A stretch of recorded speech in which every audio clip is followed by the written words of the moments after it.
Hey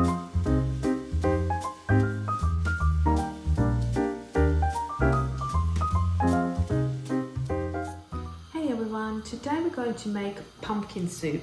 I saw this beautiful pumpkin in a farmer's market and I couldn't resist it.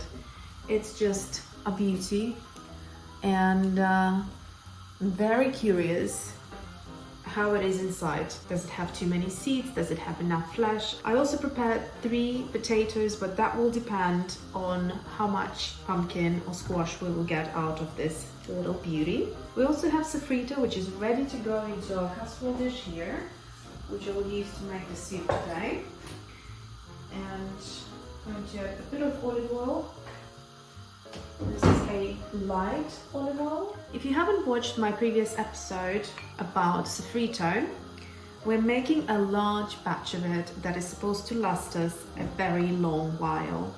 And all it is just 3 ingredients, and it's a great base to a soup, a sauce, a broth, a stock, stew for example as well. And it's onion, celery and carrots. So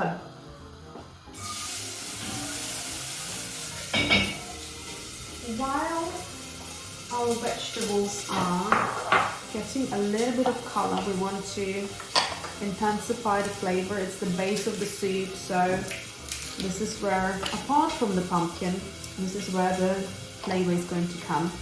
I'm also going to use some garlic. I've got about 1 large and a small clove, but say 2 medium cloves of garlic.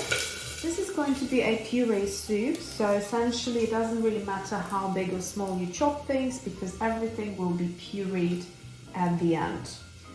I'm also going to show you soups that are not pureed, and I have some lovely recipe for a tomato soup and a chicken soup, which I will probably do in the new year, so stay tuned.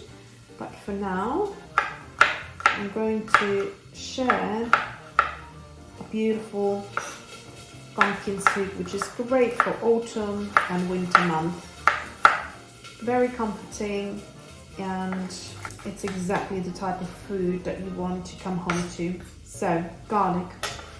That's also going to go to join our Soffritto.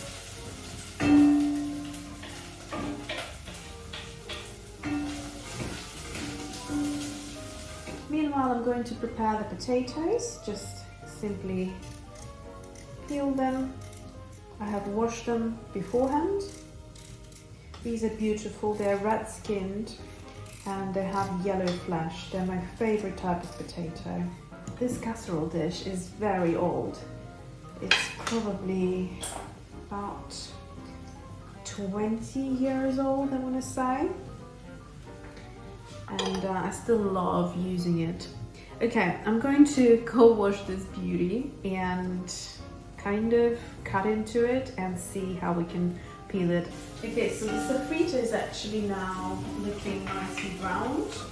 It's golden, and I'm going to switch it off and leave it with the lid on because I don't need to cook it any further, but it will take me a bit of time to peel this pumpkin slash squash.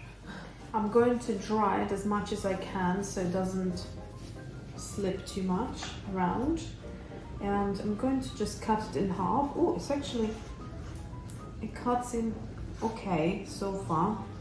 This woody bit at the end is the tough one, and everything else is fine. Okay, so we don't have too much flesh here because I think this is going to be empty. And now I'm going to cut it into quarters.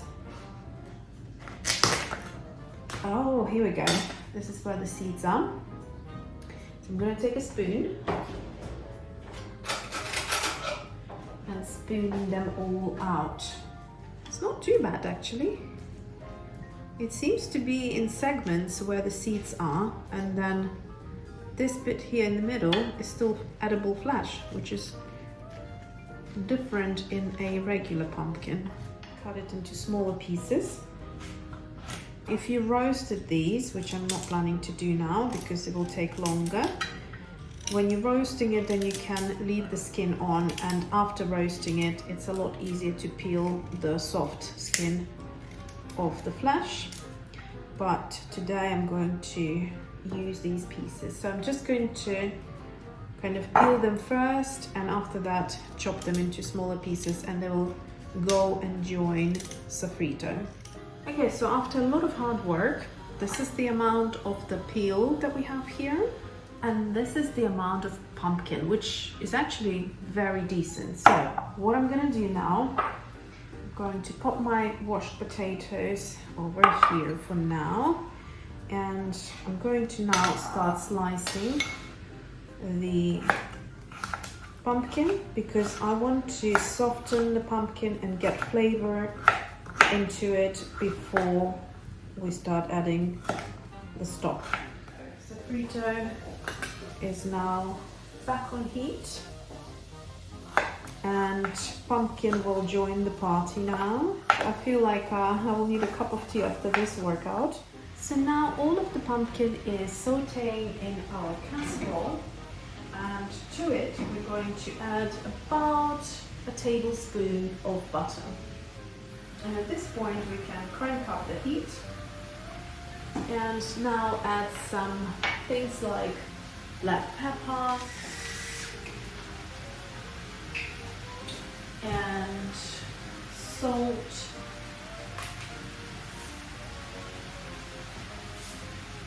all to your taste. Very important with pumpkin is thyme. Thyme is a herb that works really well. So I'd say about half a teaspoon of dry thyme. And to it, we're also going to add a bit of extra virgin olive oil.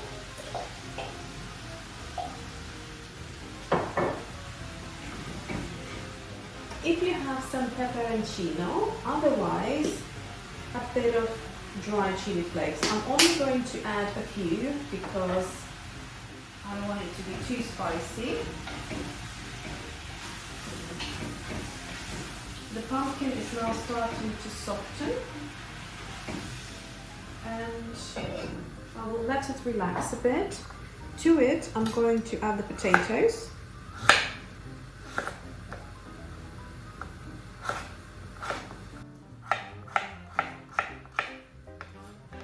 I'm going to chop them into small cubes so they don't take too long to cook. If you like a thicker soup, add more potatoes. If you like a kind of thinner cream soup, then add less potatoes. Potatoes help you to kind of control the level of thickness of the soup.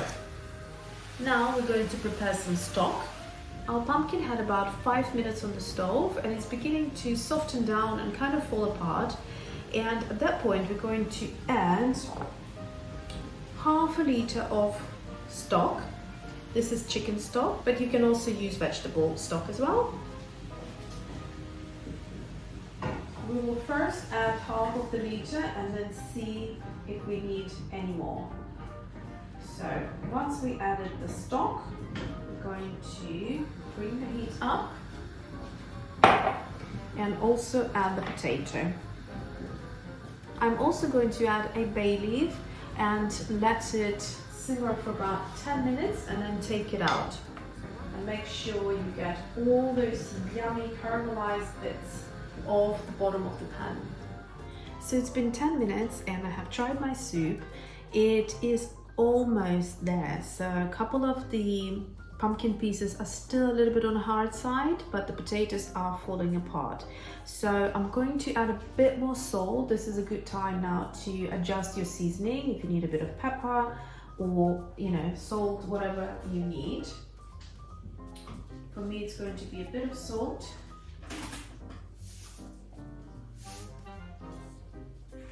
The pumpkin is naturally sweet, and so it can take quite a bit of salt to balance the flavor. So I'm going to bring the heat up a little bit and leave it for 5 more minutes. And I'm also actually going to take the bay leaf out. I'm trying to find it. There is our bay leaf coming out. It's been a total of 15 minutes now and the soup is ready. So before I blend it into a smooth, beautiful emulsion, I'm going to add single cream. So anywhere between 200 to 300 depending on how big your soup is. And also you can use the single cream to thin out your soup if it's too thick at this point. Using a stick blender, I'm going to puree it until it's beautifully smooth. The soup is now pureed and it's such a beautiful color, like a peachy and a pastel yellow, really gorgeous. Yours will be darker depending on the pumpkin that you use and the amount of single cream that you add. Let me show you the consistency. So where you want it to be is super smooth emulsion. So this is not too watery, not too thin, but equally it's not kind of a thick soup that resembles a stew. It's beautiful, it's emulsified, and it is absolutely gorgeous. I hope you will try to make this soup, whatever pumpkin you can get hold of. It doesn't have to be a fancy one, it can be butternut squash. So whatever you can get hold of, try making it. It's such a beautiful and comforting, yet a nice looking soup. So enjoy it, and I'll see you next time.